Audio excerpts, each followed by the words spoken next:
नुसरत आपा, नुसरत आपा, ए नुसरत आपा। ए असलम, सारी तमीज तहजीब घर भूल कर आया है क्या? ना दुआ ना सलाम। सासू में तेरी बहन की। तो आपके शाहिद ने जो हरकत की उसके बाद भी आप क्या करने गई? और ना कभी जाएगी। तू कर क्या रहा है यहाँ? आपा को घर ले जाने आया हूँ। कोशिश करके तो देख। असलम तुम यहाँ? चले आपा, तेरा शौहर अभी घर नहीं आने वाला है। चल अपना सामान बांध और घर चल मेरे साथ। मैं कह रहा हूँ ना, चल। नुसरत अंदर जा। ए आपा। असलम, एक बात कान खोल के सुन ले, ये घर नुसरत का है और वो यहाँ से कहीं नहीं जाएगी। और दोबारा मेरे घर के दरवाजे पे आकर इस तरह चिल्लाया ना तो समझ लेना, ये सरोटा सिर्फ सुपारी नहीं, जबान भी काट सकता है।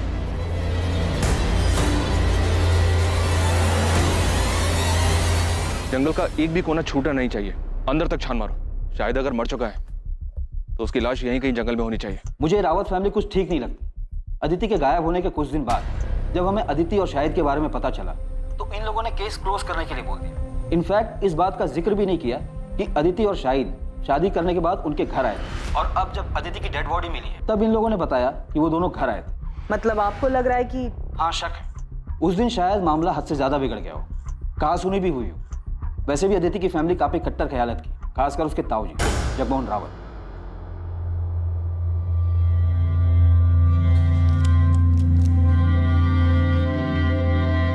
मैं जरा बाहर से होके आता, कुछ काम है। तुम सुभाष को देखते रहना, अब भी दिल पर बोझ लेकर बैठे। लेकिन इसमें उनकी क्या गलती थी? वो खुद को क्यों दोष दे रहे? ज्योति, रिश्ते का गला घोटना इतना आसान नहीं है, फिर चाहे तुम्हारे पीठ में कोई चुराई क्यों न घोप दे। सर, माथुर सर ने शाहिद के रायबरेली वाले घर का एड्रेस भेजा है। उदित, तुम तुरंत रायबरेली के लिए निकलो।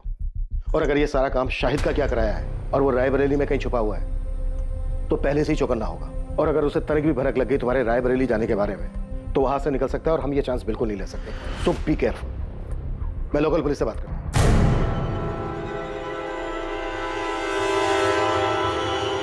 अम्मी, आप मानिए या ना मानिए, लेकिन सच यही है कि आपकी जिद की वजह से मैंने नुसरत से निकाह किया। हमारे बीच में प्यार जैसा कुछ था ही नहीं, तो ऐसे निकाह का क्या फायदा जहाँ दो इंसान खुशी ना हो। बस, नुसरत के खिलाफ मैं कुछ नहीं सुनूंगी। अम्मी मैं... चुप कर, बेहया कहीं की, कैसी बेशर्म लड़की है। अरे शादी का इतना ही शौक था तो जाके अपने माँ बाप से बोलती ना। जवान है, सुंदर है, और कौन सी तेरी उम्र निकली जा रही है जो तूने मेरे शादीशुदा बेटे को फंसा लिया। अम्मी, ये लड़की अपने घर के ऐशो आराम को छोड़कर मेरे साथ आई क्योंकि मुझसे सच्चा प्यार करती है ये, और मेरे लिए बहुत मायने रखता है। और शाहिद मैं आपके लिए कोई मायने नहीं रखती। बस नुसरत, इस बेगैरत के लिए आंसू बहाने की कोई जरूरत नहीं है। शाहिद, आज तुझे फैसला करना होगा। या तो इस लड़की को छोड़कर तू इस घर में हमेशा के लिए वापस आ जा, या इस घर को छोड़ दिया। अम्मी, चलो, आपकी जबरदस्ती की वजह से मैंने नुसरत से निकाह किया। हमारे बीच में प्यार जैसा कुछ था ही नहीं। Welcome to Kanpur sir. Professor Vineet को हमने उठा लिया है, वो यहाँ फिलहाल लॉकअप में बंद है, लेकिन इज्जत और नौकरी जाने के बाद भी इसकी सनक बरकरार है। चलो देखते हैं शेक्सपियर के अलावा और कौन सा ड्रामा रचने की फ्राक में।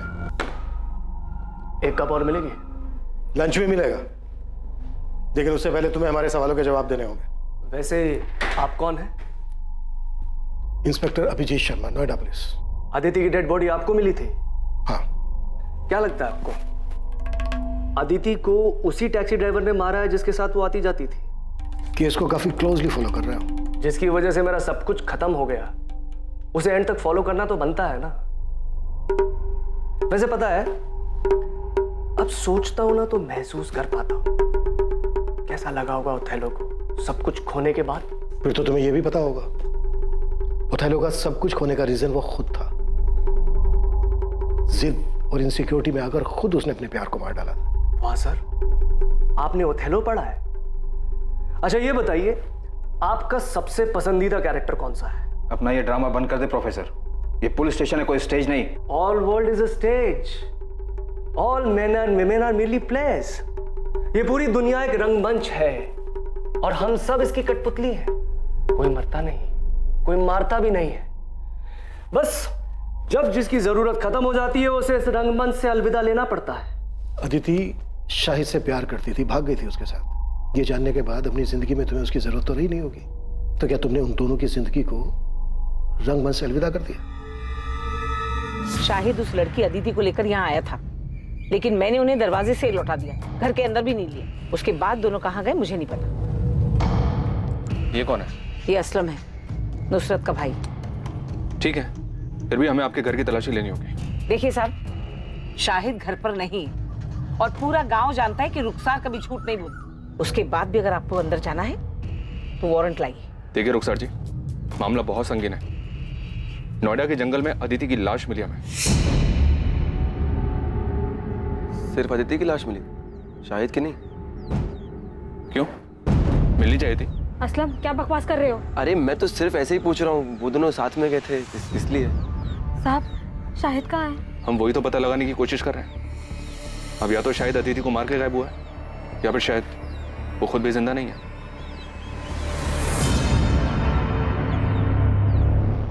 अदिति की शादी की बात सुनकर धमकी दी थी तुमने उसे कि वो सिर्फ तुम्हारी है, लेकिन फिर जब तुम्हें पता चला कि अदिति पहले से ही एक मामूली से टैक्सी ड्राइवर शाहिद से शादी कर चुकी है, तो बहुत गुस्सा आया होगा तुम्हें, बहुत चोट पहुंची होगी, क्योंकि एक मामूली सा टैक्सी ड्राइवर तुम्हारी जगह जो ले चुका था।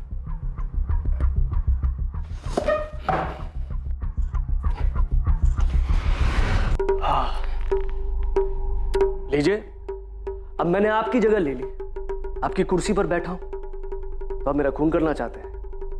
नहीं ना, क्योंकि आप जानते हैं कि मेरे यहां बैठने से आपकी वैल्यू और आपकी पोजीशन में कोई फर्क ही नहीं पड़ता। ठीक उसी तरह, चाहे मुझे अच्छा लगा या नहीं लगा, सच यही था कि अदिति उस टैक्सी ड्राइवर से प्यार करती थी। मेरे जोर जबरदस्ती करने के बाद भी उसके मन में उस टैक्सी ड्राइवर के लिए जो प्यार था, उसमें कोई फर्क ही नहीं पड़ता।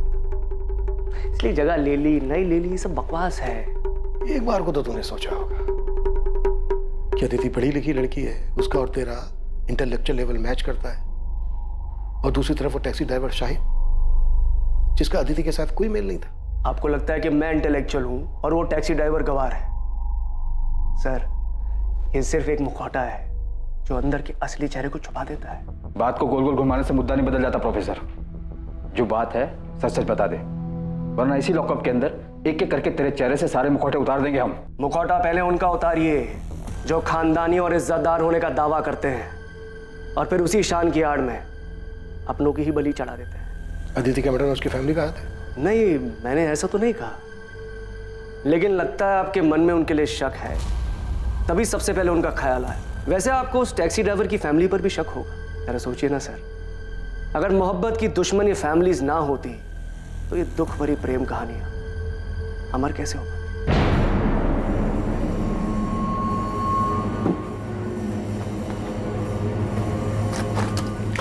सुनिए, खाना लग गया है।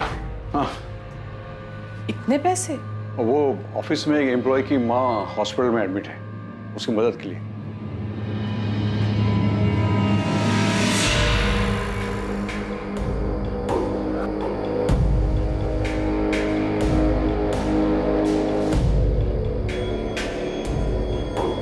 नुसरत, भूल जाओ उसे। ये मान ले कि मेरा बेटा कभी तेरे लायक था ही नहीं।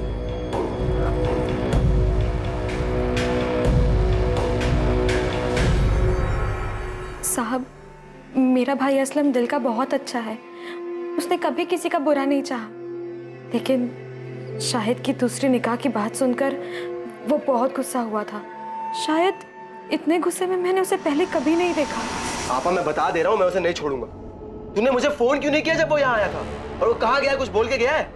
नहीं। शायद वापस से कानपुर गया होगा, वहां का पता है मेरे पास। अभी जाके मालूम करता हूँ और उसका ऐसा बुरा हाल करूंगा, उसको और उस बेगैरत लड़की दोनों को तुझे धोखा देने की ऐसी सजा दूंगा ना आपा, तू देख। असलम, ये क्या कह रहे हो तुम? तुम ऐसा कुछ नहीं करोगे। अरे छोड़ आपा। असलम, वादा करो मुझसे, तुम शाहिद को कुछ नहीं करोगे। असलम, मैंने अपने भाई को गुस्से में आपा खोते हुए पहले भी देखा है। शाहिद पे तो वो बहुत ज्यादा गुस्सा था, यहाँ तक कि उसे सबक सिखाने के लिए वो कानपुर भी गया था। सर, शाहिद के कॉल रिकॉर्ड्स और फोन लोकेशन स्कैन किए। 8 सितंबर के बाद से उसका फोन स्विच ऑफ आ रहा था, लेकिन अजीब बात यह है कि 12 सितंबर की सुबह उसका फोन फिर से स्विच ऑन किया गया, जिसकी फोन लोकेशन नोएडा की थी। और उसके बाद चंद मिनटों बाद ही उसका फोन फिर से स्विच ऑफ किया गया। उसके बाद से अभी भी ऑफ आ रहा है। अदिति का मर्डर हुआ था 11 सितंबर की रात को, तो मर्डर के बाद शाहिद का फोन क्यों ऑन हुआ होगा? तो कहीं प्रोफेसर विनीत का इशारा सही तो नहीं था? मतलब शाहिद और अदिति किसी मुसीबत में थे, शायद किसी की गिरफ्त में, जहां पर अदिति का मर्डर हुआ, और शाहिद किसी तरह से अपनी जान बचाकर भागा और उसने अपनी जान बचाने के लिए फोन ऑन किया होगा। लेकिन इसके पहले कि शाहिद कॉल करता वो पकड़ा गया और इसकी वजह से उसका फोन अभी तक बंद आ रहा है। ये काम अदिति के ताऊ जगमोहन या फिर शाहिद के साले असलम का हो सकता है। एक बात समझ में नहीं आ रही है, अदिति और शाहिद कहीं भी जा सकते थे, लेकिन ये नोएडा ही क्यों है? क्या नोएडा में इनका कोई है? सर अदिति का तो पॉसिबल नहीं है, पर शायद शाहिद का कोई दोस्त या रिश्तेदार यहाँ नोएडा में रहता हो जिसकी मदद से वो दोनों यहाँ पे आए। शाहिद के कॉल रिकॉर्ड्स एक बार फिर से स्कैन करो, देखो फोन बंद होने से पहले उसने नोएडा के किसी नंबर पर बात की थी क्या? शाहिद का फोन ऑफ होने से पहले उसकी उस पूरे हफ्ते सिर्फ 5 नंबर पे बात हुई है, इन 5 नंबर पर। शायद इनमें से कोई नोएडा में रहता हो। अच्छा, शाहिद की लास्ट बात 444790 पर हुई है। मैंने इस नंबर के कॉल रिकॉर्ड्स मंगवाए हैं। इस नंबर पर डायरेक्ट बात करो, शायद इसको पता हो कि शाहिद और अदिति के साथ क्या हुआ। हेलो, आप कौन? मैं असिस्टेंट सब इंस्पेक्टर सुधा अवस्थी बोल रही हूँ। जी मैडम, मैं मनोज गोयल बोल रहा हूँ। क्या आप नोएडा में रहते हैं? जी हाँ मैडम, मैं नोएडा में ही रहता हूँ। शाहिद बेग को जानते हो? जी हाँ मैडम, मैं जानता हूँ शाहिद बेग। शाहिद बेग गायब है। उसके फोन से जो 8 सितंबर को लास्ट कॉल किया गया था वो आपके नंबर पे किया गया था। मयूरी बाग पुलिस स्टेशन आ जाइए, आपसे बात करें। अरे साहब, आप लोग ये क्या कह रहे हैं? मैंने कुछ नहीं किया है। ए असलम, छूट नहीं हमसे, समझा? हमें पता है कि तुझे अपने जीजा पर बहुत गुस्सा था और तू अपने जीजा को और उसकी दूसरी पत्नी अदिति को सबक सिखाना चाहता था, और तुम दोनों के पीछे कानपुर भी गया था। हाँ साहब, मैं कानपुर गया था क्योंकि उस कमीने ने मेरी आपा को धोखा दिया था, लेकिन साहब जब मैं उसके घर पहुंचा तो वहां ताला लगा हुआ था। साहब मुझे वहां कोई नहीं मिला तो मैं रायबरेली वापस लौट आया।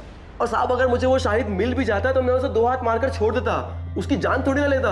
आखिर मेरी आपा का पति है वो, उसको मारकर मैं अपनी आपा को बेवा नहीं कर सकता था साहब। मैं तो सिर्फ उसे सबक सिखाने के लिए, डराने धमकाने के लिए गया था, ताकि वो उस लड़की को छोड़कर मेरी आपा के पास वापस आ जाए। मान लिया कि तू अपनी बहन के पति को नहीं मार सकता था, पर तू अपनी बहन के सौतन को मार के अपनी बहन के घर को दोबारा तो बसा सकता था ना? साहब मैंने किसी को नहीं मारा है साहब। अच्छा, तो तू 10 से 12 सितंबर के बीच नोएडा में नहीं था? नहीं साहब, मैं यहीं रायबरेली था, बस कानपुर गया था और वहां से आने के बाद कहीं नहीं गया। तेरे कॉल रिकॉर्ड्स मंगवाए हमने, समझा? अगर पता चला ना कि तूने झूठ बोला हमसे तो कानपुर तो क्या, तो इस थाने के बाहर 4 कदम चलने लायक नहीं बचेगा, समझा? पुलिस अलग अलग दिशाओं में हाथ पैर मार रही थी, लेकिन इस केस की तहकीकात ने अब तक कोई दिशा नहीं पकड़ी थी। किसी भी संदिग्ध के खिलाफ कोई पुख्ता सबूत नहीं मिल रहा था, और दूसरी तरफ शाहिद के बारे में भी कोई खबर नहीं मिल पाई थी। लेकिन अब जो खबर सामने आने वाली थी उससे इस केस का रुख बदलने वाला था।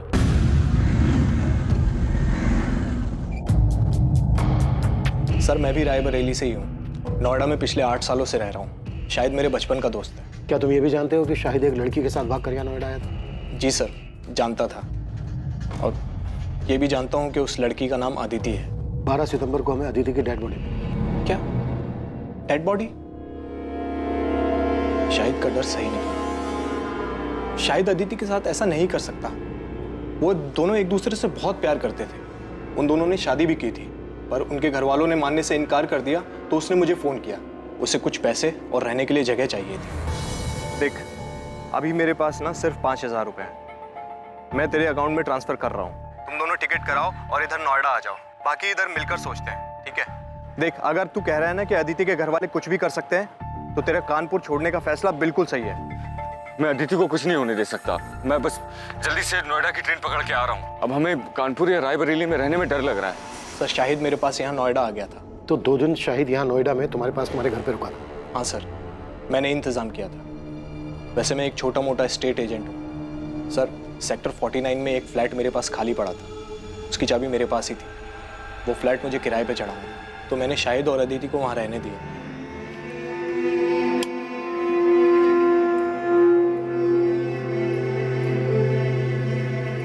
भाई घर ज़्यादा बड़ा तो नहीं है, लेकिन तुम लोग अपनी गृहस्थी बसा सकते।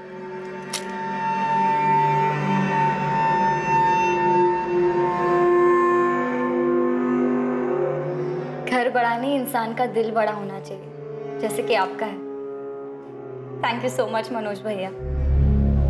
ये बात शायद 8 सितंबर की होगी। वो दोनों बहुत खुश थे। मैं चाबी देके वहां से निकल गया, और शाहिद ने मुझे बताया था कि वो अपना फ़ोन ऑफ रखेगा, तो मेरी इस बीच उससे कोई बात नहीं हुई। 2 दिन बाद 10 तारीख को जब मुझे वक्त मिला तो मैं उनका हाल चाल लेने के लिए वहां पहुंचा।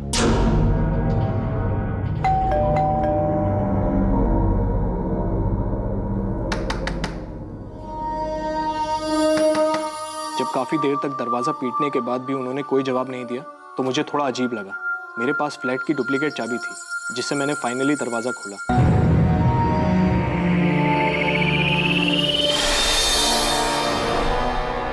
लेकिन अंदर का नजारा देखकर मैं हैरान रह गया। पूरा घर बिखरा पड़ा था। शाहिद,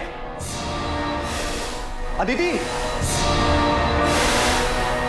मैंने अंदर जाकर भी देखा लेकिन दोनों अदिति और शाहिद वहां नहीं थे। सर, मैंने शाहिद का फोन भी ट्राई किया था लेकिन वो बंद था। मुझे समझ नहीं आ रहा था कि वहां हुआ क्या था। तुम्हें अपने दोस्त की इतनी चिंता थी तो फिर पुलिस को फोन क्यों नहीं किया? घर इतनी बुरी तरह से तहस नहस था तो तुम्हें लगा नहीं कि कोई बड़ी बात हो सकती है, वो दोनों किसी मुसीबत में हो सकते हैं? सर, मैं डर गया था घर को उस हालत में देखकर। और फिर अगर घर के मकान मालिक को ये बात पता चल जाती कि मैंने ऐसे ही ये घर किसी को दे दिया तो मैं बहुत प्रॉब्लम में फंस जाता सर। इसलिए 2 दिन तक मैंने किसी को कुछ नहीं कहा। फिर मुझसे रहा नहीं गया सर। मैं पुलिस के पास आने ही वाला था कि शाहिद का फोन मुझे आया। 2 दिन बाद यानी कि 12 तारीख को। लेकिन अदिति का मर्डर तो 11 तारीख की रात को हुआ था। और शाहिद का फोन तो बंद था। इनफैक्ट 12 सितंबर की सुबह को कुछ सेकंड के लिए उसने अपना फोन ऑन किया था लेकिन उस बीच उसने कोई कॉल नहीं किया था। हाँ मैम, उसने अपने मोबाइल से नहीं किसी अनजान नंबर से कॉल किया था। मनोज, वो लोग अदिति को उठा के ले गए। अरे कौन ले गया, कहाँ ले गया? उस दिन घर में हुआ क्या था शाहिद? मैंने उसको प्रॉमिस किया था मैं उसे कुछ नहीं होने दूंगा लेकिन मैं उसको नहीं बचा पाया मनोज। नहीं बचा पाया मतलब? क्या हुआ अदिति को? तुम दोनों ठीक तो हो ना? मुझे उसके बगैर नहीं जीना मनोज। कोई मतलब नहीं है जीने का उसके बगैर। Hello Shahid, hello. सर, मैंने फिर से उस नंबर पर कॉल किया तो पता चला वो नोएडा के किसी पीसीयू का नंबर है। मैं बहुत डर गया था सर, मुझे कुछ समझ नहीं आ रहा था। मैंने तो दोस्ती यारी में उसकी मदद की थी पर इस झमेले में और नहीं फंसना चाहता था, इसीलिए मैंने किसी को कुछ नहीं बताया। अच्छा, शाहिद ने जब उस दिन तुम्हें फोन किया और कहा कि कुछ लोग अदिति को उठा कर ले गए, क्या लगता है तुम्हें शाहिद किसकी बात कर रहा है? पता नहीं सर, उसने किसी का नाम तो नहीं बताया, पर हाँ उसने एक बार बताया था कि अदिति के घर वाले काफ़ी रूढ़िवादी किस्म के लोग थे। मुझे पता नहीं, पर उस दिन शाहिद से बात करके मुझे सबसे पहला ख्याल अदिति के घर वालों का आया। पूरी संभावना थी कि अदिति की तरह शाहिद को भी मार दिया गया था। शायद वो आरोपी नहीं बल्कि पीड़ित था। ये केस अब ऑनर किलिंग का नजर आने लगा था। पर अब सवाल यह था कि ये घिनौना खेल किसके परिवार द्वारा रचा गया था, अदिति या फिर शाहिद? असलम के कॉल रिकॉर्ड्स आ गए? नहीं सर, अभी तक नहीं आए, पर हमारी नजर 24 घंटे उस पर है। सर, मनोज को जिस पीछे से कॉल आया था वहाँ कोई सीसीटीवी नहीं है। दुकानदार को भी कॉलर का चेहरा याद नहीं है। हमने उसे शाहिद की फोटो भी दिखाई पर वो पहचान नहीं पाया। मनोज की बात से तो ये ऑनर किलिंग का ही केस लग रहा है। एक काम करो, अदिति के ताऊ जगमोहन और पिता सुभाष, इन दोनों को भी कॉल रिकॉर्ड्स निकालो। हो सकता है इन दोनों ने ये काम किया हो और पूरे चांसेस हैं कि इस केस में सुपारी दी गई हो।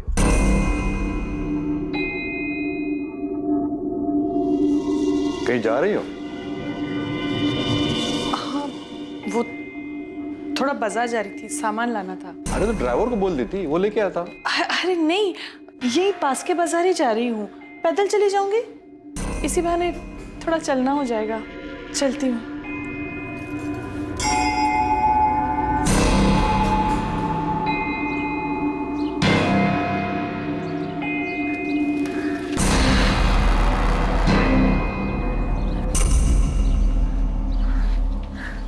सोनाली, माँ,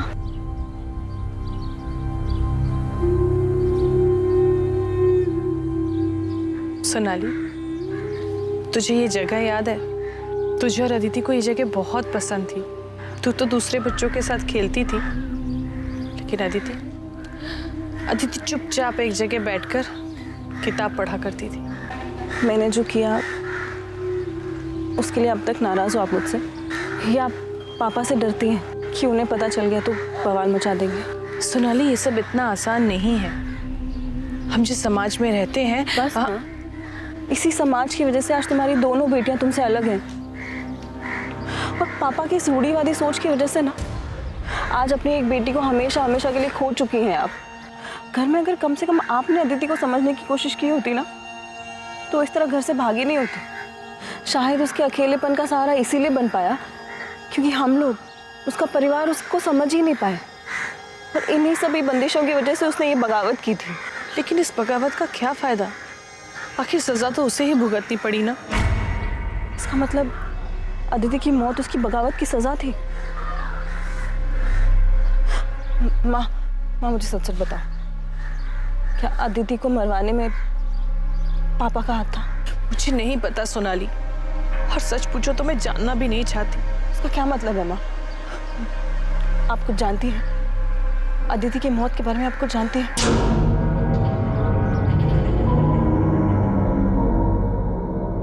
सुभाष, संभालो अपने आप को। अरे जिसने एक पल में बिना सोचे हम सबको पराया बना दिया, अपने नाम और परिवार की इज्जत के बारे में तक नहीं सोचा, उसके बारे में भूल जाना ही अच्छा है।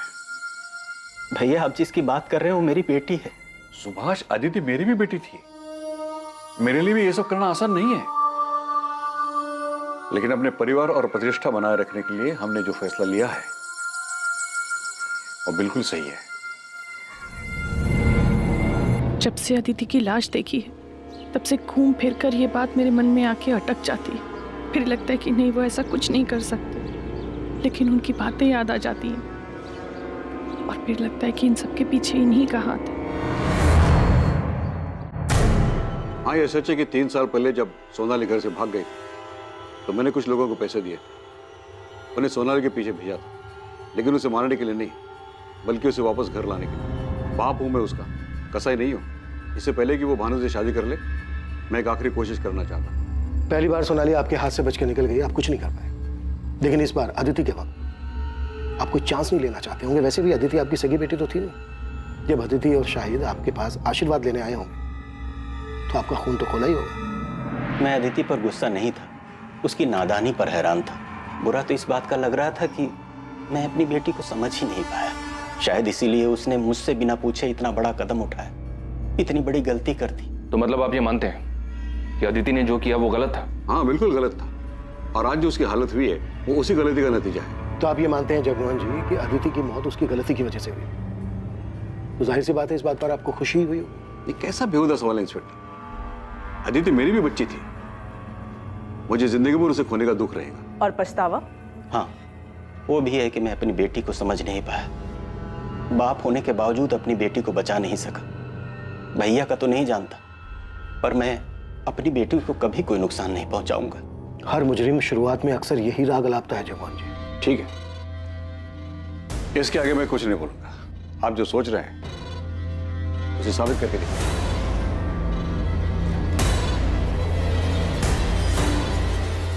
पॉसिबल है अदिति के ताऊ जगमोहन ने ही अदिति और शाहिद दोनों की सुपारी थी। बड़े लोग हैं सर, इतना तो पक्का है कि खुद के हाथ गंदे नहीं किए होंगे। जैसे सोनाली के वक्त गुंडे भेजे थे, शायद इस बार भी किसी को सुपारी दी हो। खबरी नेटवर्क को एक्टिव करते हैं, नोएडा और कानपुर, इन दोनों जगह के हिस्ट्री शीटर्स को स्कैन करने के लिए बोलते हैं। अगर इन दोनों में से किसी भी जगह से सुपारी निकली होगी तो पता चल जाएगा।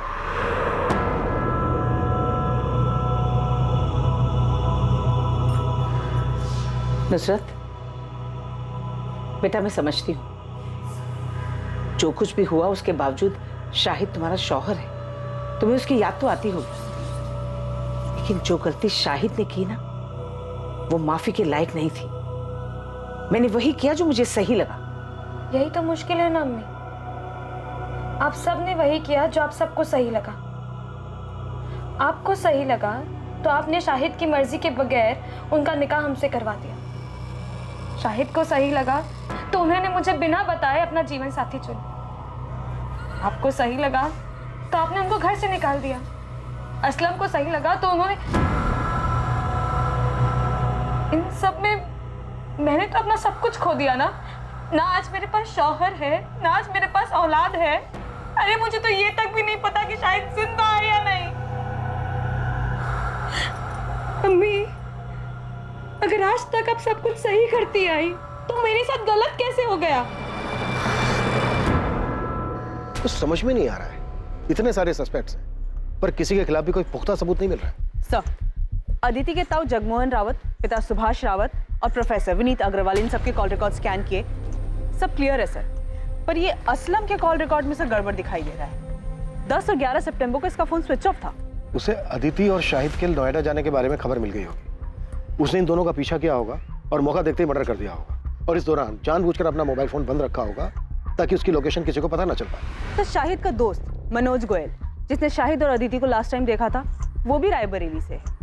तो शायद मनोज भी असलम को जानता हो, उसे आइडिया हो कि असलम नोएडा आया था या नहीं। बात करो मनोज। और मैं असलम को उठाता हूँ सर। पता नहीं क्यों मुझे ऐसा लग रहा है कि हम कोई लिंक मिस कर रहे हैं। कुछ तो है जो सही नहीं बैठ रहा है। कि अदिति का कातिल खेल खेल रहा है हमारे साथ। है हिम्मत मुझ में पर उम्मीद थोड़ी कम, कर दे दो तुम साथ तो साथ उड़ जाएं हम। Very nice, it's actually very nice. एक काम करना, अपने इस असाइनमेंट का एंड तुम इसी पोएम से करना। इनफैक्ट तुम ये पोएम पूरी क्लास के सामने सुनाओगी। नहीं नहीं सर, आपके सामने बोल लिया पर सबके सामने नहीं बोल पाऊंगी। अरे क्या हुआ, जैसे मेरे सामने बोला वैसे सबके सामने बोलना। डोंट गेट स्कैर्ड, मैं हूं ना। आपकी बात अलग है सर। आप शायद ऐसे इकलौते इंसान हैं जिसके सामने मैं ऐसे पोएम सुना पाई, क्योंकि मैं आपके साथ बहुत कंफर्टेबल फील करती हूँ। झूठ झूठ बोला था तुमने। मैं इकलौता नहीं था, कोई और भी था।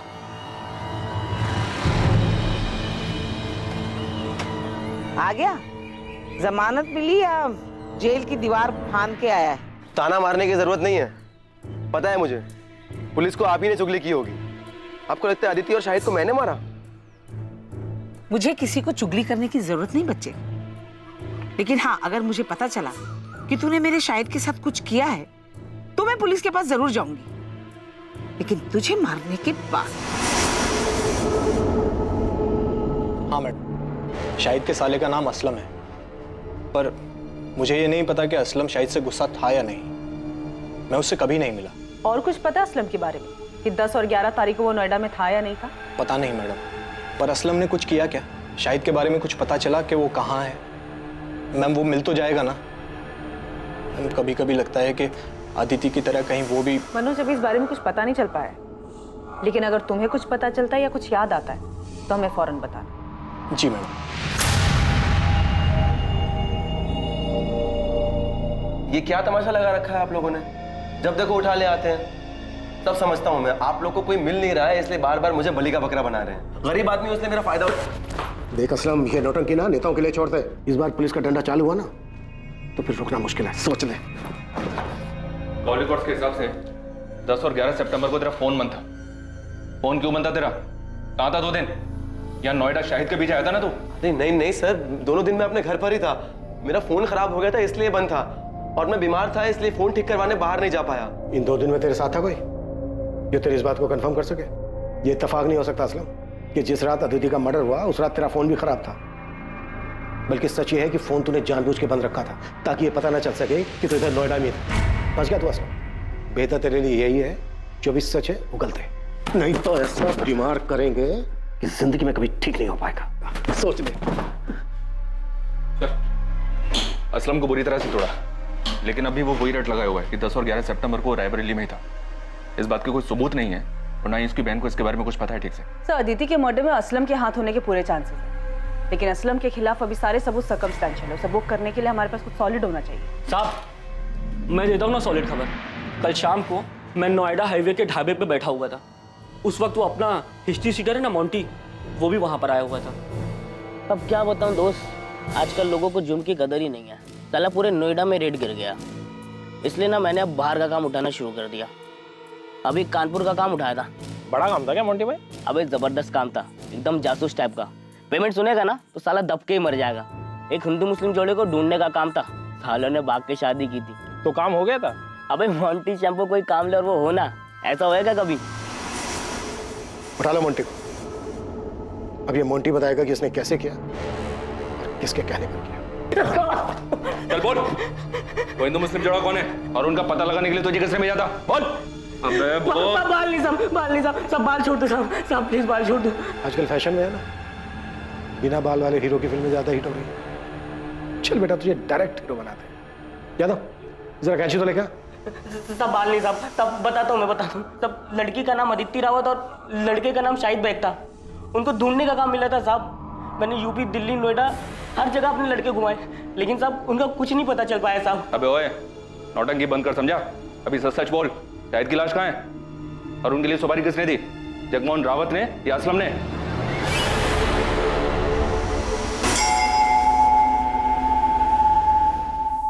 देखिए, बात को घुमाइए मत, सीधे सीधे बोलिए कि आपको लगता है मैंने अदिति को मारा है और आप मुझे गिरफ्तार करने आए। हम आपको नहीं, आपके भाई को गिरफ्तार करने आए।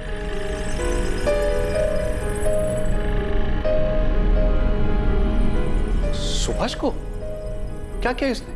वो तो यही बेहतर बता पाएंगे। मोंटी को नोएडा पुलिस ने गिरफ्तार कर लिया है, उसने तुम्हारा नाम लिया।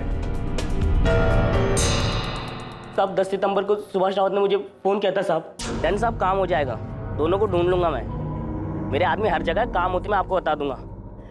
उसके आगे क्या करना है साहब, आप ये बताइए मुझे। उसके बाद क्या करना है मिलने के बाद बताऊंगा। उनके मिलते ही मुझे फोन करना, तुरंत। आपको देखकर ऐसा लगा नहीं कि आप इतने पहुंचे हुए निकलेंगे। एक हिस्ट्री शीटर से कांटेक्ट करके आपने उसे सुपारी भी दे दी। मैंने मोंटी को सुपारी अदिति को बचाने के लिए दी थी, उसे मारने के लिए नहीं। भैया बहुत गुस्से में थे और मुझे डर था कि कहीं वो उस गुस्से में अदिति को कोई नुकसान न पहुंचा दे। बेवकूफ समझ रहे हैं आप। देखिए, जो अभी सच है बता दीजिए। सच उगलवाने के लिए हमें हमारे तरीके आजमाने पर मजबूर मत कीजिए। मैं सच बोल रहा हूं सर, आप मोंटी से पूछ लीजिए। क्या मैंने एक बार भी उसे अदिति या शाहिद को मारने के लिए कहा था? नहीं, मैंने उसे उन दोनों को ढूंढने के लिए कहा था। इसके बाद की प्लानिंग मैं पहले ही कर चुका था। मैं उन्हें सबसे छुपाकर चेन्नई भेजने वाला था, अपने दोस्त वेंकटेश मूर्ति के पास। वो मेरा कॉलेज का फ्रेंड है और मैं उसे अच्छी तरह से जानता हूं, मुझे उस पर भरोसा था, इसलिए मैंने सारी बातें उसे पहले ही बता दी थी। लेकिन इससे पहले कि मोंटी अदिति का पता लगा पाता, हमें अदिति की लाश मिलने के बारे में पता चला। अगर आपको फिर भी यकीन नहीं है तो आप वेंकटेश से पूछ लीजिए, उसका नंबर है मेरे पास। अदिति का मर्डर 11 तारीख को और 12 तारीख को शाहिद ने अपने दोस्त को फोन किया था कि कुछ लोग अदिति को उठाकर ले गए। मनोज, वो लोग अदिति को उठा के ले गए। आपको क्या लगता है शाहिद का दोस्त आपके भाई जगमोहन की बात कर रहा था? मुझे अंदाजा ही नहीं था कि मेरा अपना भाई मेरे बारे में इतनी घटिया सोच रखता है। ज्योति, तुम्हें भी ऐसा ही लगता है? ओ,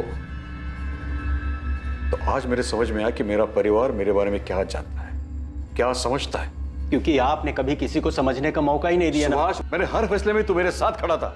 मैंने कभी कोई फैसला अकेले में नहीं लिया है। हम लोग भाई है सुभाष, हमारी परवरिश, हमारी सोच एक सी है।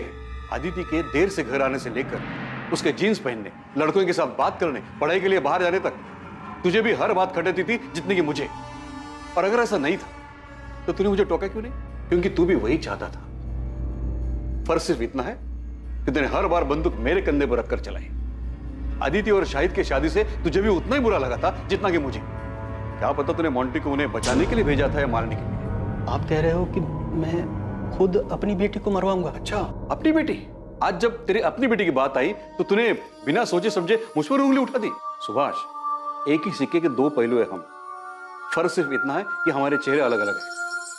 तूने मुखड़ा पहन रखा है और मेरा सच सबके सामने है। जब शक दिलों में घर कर जाता है तो रिश्तों में भी दरारें पड़ने लगती हैं, और यहां भी ऐसा ही हो रहा था। सभी एक दूसरे पर शक कर रहे थे, आरोप लगा रहे थे, लेकिन दावे के साथ किसी के पास भी कहने के लिए कुछ नहीं। आखिरकार पुलिस को एक ठोस सुराग मिलने वाला था। कातिल के चेहरे पर से मुखौटा उतरने वाला था।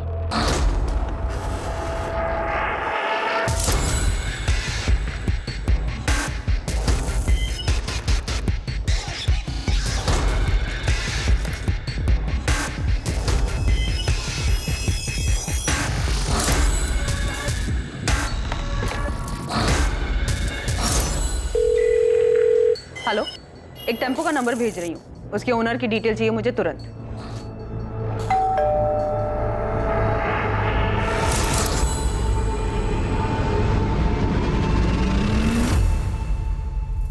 मैं जानता हूं तुम्हारी मां तुमसे छुप कर मिलती है। तुम्हारे लिए अच्छा ही होगा तुम हमारे परिवार से दूर रहो और ये बात दोबारा मुझे दोहरानी न पड़े। छूट क्या रहा है हमसे? असलम भी कुछ नहीं बोल रहा है, उसके खिलाफ भी कुछ नहीं मिल रहा है, बाकी सबके कॉल रिकॉर्ड्स भी क्लीन है। चोरी किए गए गहनों के बारे में भी अभी तक कोई इन्फॉर्मेशन नहीं मिली है सर। तकरीबन 15 लाख के थे, पक्का कातिल के पास ही होंगे, क्योंकि अगर उसने गहने बेचने की कोशिश की होती तो नोएडा, कानपुर या रायबरेली के किसी ज्वेलरी शॉप से ऐसी कोई खबर सामने आ ही जाती। सर, 12 सितंबर की सुबह 2:54 पे ये टेम्पो चिवारी गांव की तरफ मुड़ा था। उस रात भर में ये अकेला व्हीकल है जो 1 बजे के बाद उस रास्ते से गुजरा था। तो मुझे पूरा यकीन है अदिति को इसी टेम्पो में ले जाया गया होगा। और सर, सबसे बड़ी बात, इस टेम्पो के ड्राइवर ने बताया कि उसके मालिक ने अचानक से उस रात फोन करके ये टेम्पो मंगवाया था। इसका मालिक का नाम?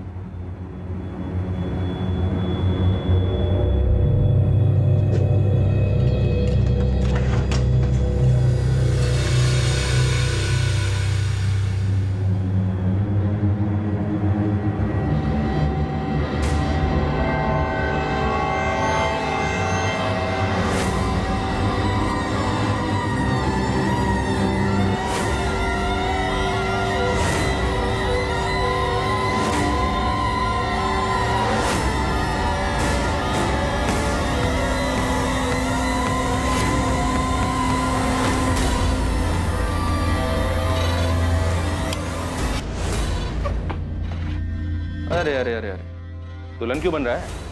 एक बार तेरी शक्ल तो देखने दे ठीक से। अड़ा तो तू है, ससुराल से बुलावा है तेरी, वहां चलकर चाहे जितनी मर्जी शर्मा लेना। चलो सर, ये अदिति की ज्वेलरी लग रही है। साहब, मैंने कुछ नहीं किया साहब। अबे चुप, वो टेम्पो मिल गया हमें जिसमें तू अदिति की लाश को लेकर गया था जंगल में। अभी सीधी तरह से ये बोल, शाहिद की लाश को कहां ठिकाने लगाया तूने? ए रुक, कौन है तू? रुक इधर। पकड़ो इसे। ए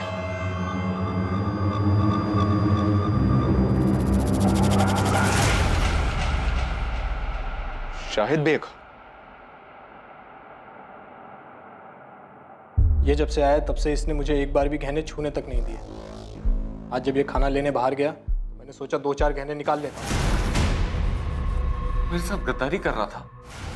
इतना गिरा हुआ इंसान है। बंद करिए नौटंकी। और ये कैसी प्रेम कहानी है जिसमें लैला मर गई और मजनू अभी तक जिंदा है और उसके गहने दबाकर बैठा है? ऐसा मत कहिए सर, सच्चा प्यार कर देते हम दोनों। निकाह भी किया था हमने, सबकी सहमति से नया घर बसाना चाहते थे, लेकिन ऐसा हुआ नहीं। तो तुम अदिति को लेकर यहाँ नोएडा मनोज के घर ले आए। और सर, हम इसके दिए हुए घर में खुश थे।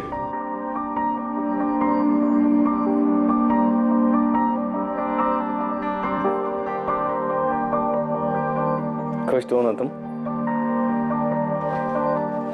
मैं बहुत खुश हूँ। हम दोनों साथ हैं, यही काफी है। क्या बन रहा है भाई खाने में? मैं बस रोटियां बना रही हूँ, आप दोनों खाने बैठ जाइए। खुश तो हो ना तुम दोनों यहाँ? हाँ यार, तेरी वजह से कम हम दोनों के सर के ऊपर छत तो है, वरना पता नहीं हम दोनों कहाँ कहाँ भटकते रहते। मैं प्लेट्स लगाता हूँ।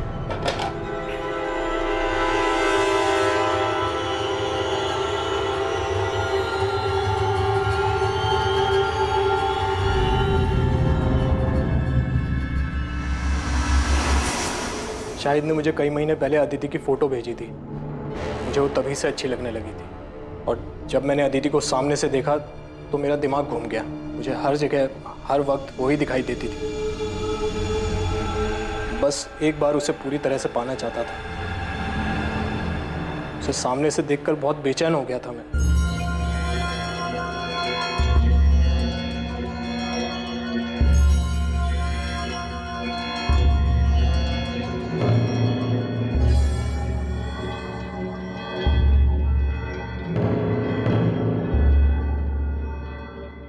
मनोज भैया, शाहिद बस 5 मिनट में नहाकर आएगा, तब तक आप चाय पीजिए।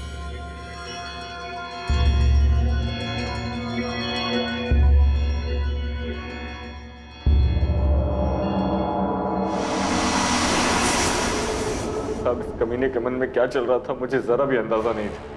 फिर आगे? मैं अदिति से अकेले में मिलना चाहता था, उसे एक बार छूना चाहता था। इसीलिए मैंने एक नौकरी के इंटरव्यू के बहाने इसे घर से दूर भेज दिया और खुद अदिति के पास चला गया।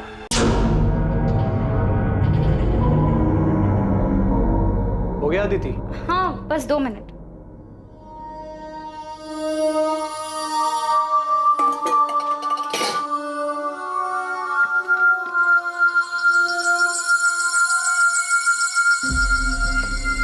वहाँ जाकर बैठिए ना, मैं चाय लाती हूँ।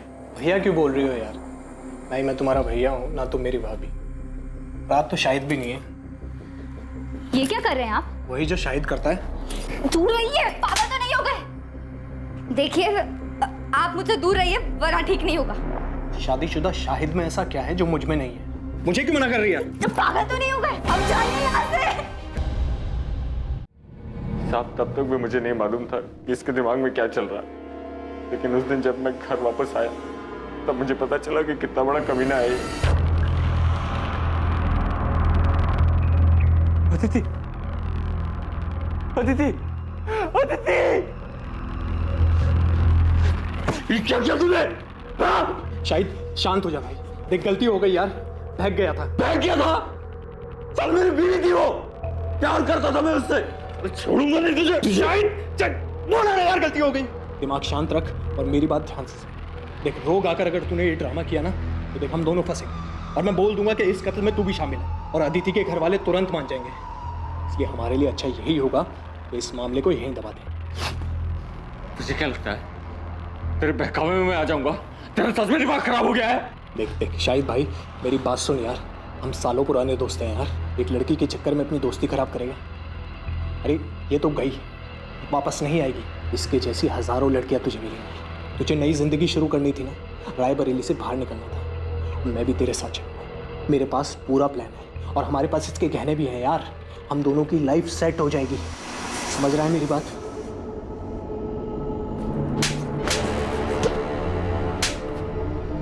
जिस लड़की ने तेरे लिए अपना घर छोड़ा, परिवार छोड़ा, ऐशो आराम छोड़ा, कुछ नहीं देखा तेरे सामने, उस लड़की की मौत से तू 5 मिनट में उबर गया। ये प्यार था तेरा अदिति के लिए? क्या करता सर मैं? आप ही बताइए।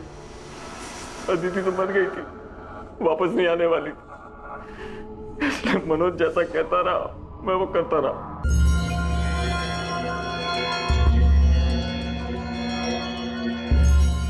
शायद देख, इस काम को हमें बहुत संभाल कर और आराम से करना होगा, समझा? इसकी लाश को ना इसमें डालकर ले जाएंगे, लेकिन अभी नहीं, देर रात को। मैं टेम्पो का जुगाड़ करता हूँ।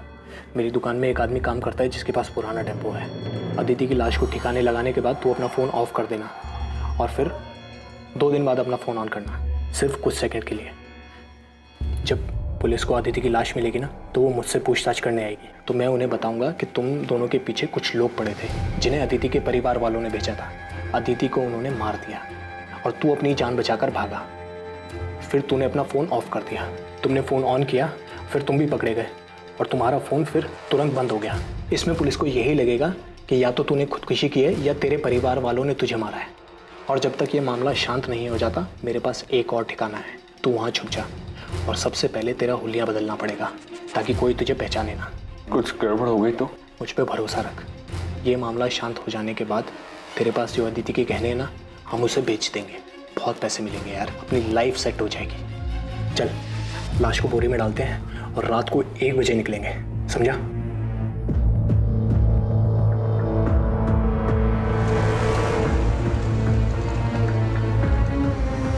और फिर अदिति की लाश को हम जंगल में फेंककर घर वापस आ गए।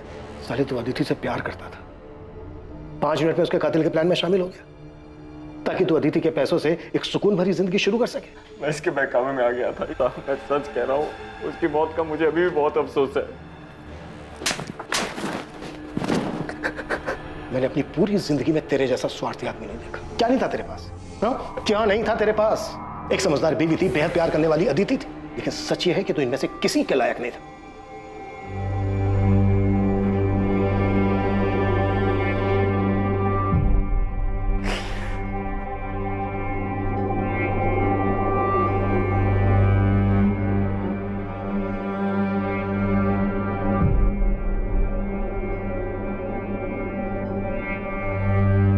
है तमन्ना उड़ जाऊं नीले गगन में, पर कैसे उड़ूं, बंदिशें हैं इन परों में। है कांटों की दीवार रोके मुझे, ये प्रतिष्ठा की परछाई टोके मुझे। है अरमा छू लूं सितारों को, तोड़ दूं इन बंदिशों इन दीवारों को। है हिम्मत मुझ में पर उम्मीद थोड़ी कम है, कर दे दो तुम साथ तो साथ उड़ जाएं हम। झूठ का पर्दाफाश अक्सर इंसानी मंसूबों का भद्दा चेहरा सामने ले आता है। मुखौटा उतरते ही सच्चाई अपने आप सामने आ जाती है और इंसान की स्वार्थी, घिनौनी और लालची मंशाओं पर रोशनी पड़ जाती है। लेकिन इससे ज्यादा खौफनाक हकीकत इंसान के अंदर छुपा हुआ अंधकार है, जिससे वो खुद भी वाकिफ नहीं होता और जिसका आभास उसे जिंदगी की मुसीबतों के साथ जूझते हुए ही होता है। शायद भी अपने भीतर छुपे अपने इस खतरनाक रूप को शायद नहीं पहचानता था। उसने स्वार्थी होकर सिर्फ अपने बारे में सोचा, लेकिन मुसीबत के वक्त उसकी स्वार्थी फितरत की वजह से उसका मुखौटा उतर गया और उसके पीछे छुपा असल, घिनौना और भयानक चेहरा सामने आ गया। अब मैं अनूप सोनी आपसे विदा लेता हूं, फिर मुलाकात होगी एक और नए केस के साथ।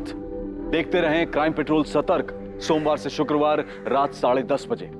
और याद रखें, क्राइम और आपके बीच में सिर्फ इतना फर्क है कि आप कितने सतर्क हैं। सतर्क रहें, सुरक्षित रहें।